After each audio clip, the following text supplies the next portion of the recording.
Well, there's confidence amongst the team because it was playing so well, and when you get confidence from performance, and so 1-0 up, going to the ground. I wasn't certainly the starting lineup. Oh, he's so good. Glenn McGrath is so good. Yeah, he didn't mind Lords. I think he's up there in the dressing room with his record. So nipping it back down the slope is where he had his great results. Of course, the other end is you're running uphill, and because he's the best bowler in the world and the team, I don't think he ever did it.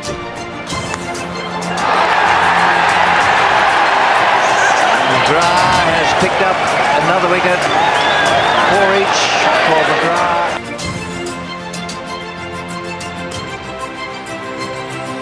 I didn't actually see McGrath step on that ball. At the time, I was actually setting up with tape measure and given a few marks and measurements to sort of put a bit of paint down and just helping out the brothers really, making sure their run-ups were right. The Australian team were actually on my left-hand side. In England were actually warming up on the right-hand side. But next thing, I'm sort of looked over to the left and seen the Australian team in a bit of a huddle. McGrath on the ground. There's a bit of concern. There's a bit of laughter, to be honest, right at the start. A bit of laughter, thinking here's McGrath, the big joker, taking the mickey. But all of a sudden, you realise something not quite the case, and immediately then I looked to the right at the England setup. And very topical, that McGrath was down, and all of a sudden all the eyes are peering back to the Aussie lineup.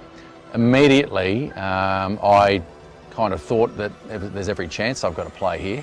And Merv Hughes, who was an Australian selector at the time, he was over there with one of his tour groups. He actually walked towards me to give me the news. His first comment was, he said, Kasper, I hope you had an early night last night. I said, lucky I did. And he said, yep, you're playing. You've got to come in. McGrath's no good. You're right to go. I said, absolutely, let's do it. Is the ball. Heads it is. Ricky Ponting has won the toss. What are you going to do, Ricky? We're going to have a bowl this morning, mate, with the overhead conditions the way they are. Well, traditionally, you win the toss and bat, I think 9 times out of 10, and then on that one other time you generally think about it. However, knowing Edgbaston, knowing that ground, and I think from everyone having played county cricket, it always had bounce and carry. What people don't realise was there was a mini cyclone and wet weather that had ripped through Edgbaston the week before. A few days out, there was concern that we were actually going to be able to start on time.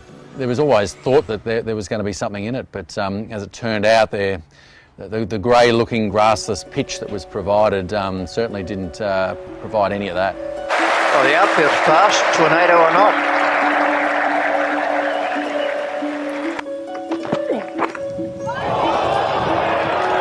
That's a drop, difficult drop. Left hand, Shane Warne, not easy, but definitely catchable.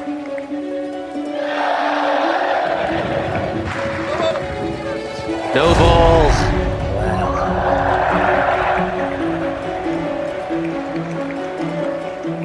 Just unstepped. But it was just about building pressure, which is what Test cricket's all about, and adjusting your skills to suit those conditions.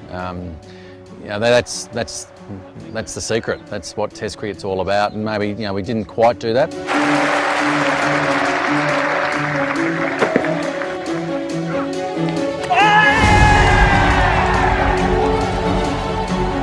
What a wonderful change of pace that was. That's the real art of leg spinning.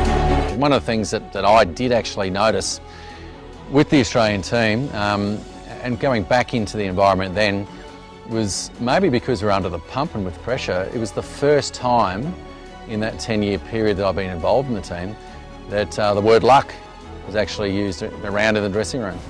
And when you think about it, in most teams, the only team that generally talks about luck is the loser, because they talk about being unlucky. That really is the sign of how Australia are going. They've been messy.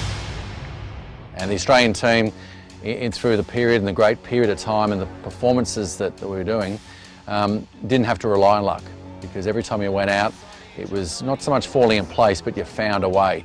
And I think that was the thing key about Edgbaston, and the change in that whole series was that England found a way, and we started to feel like we needed those opportunities and perhaps luck to work out for us.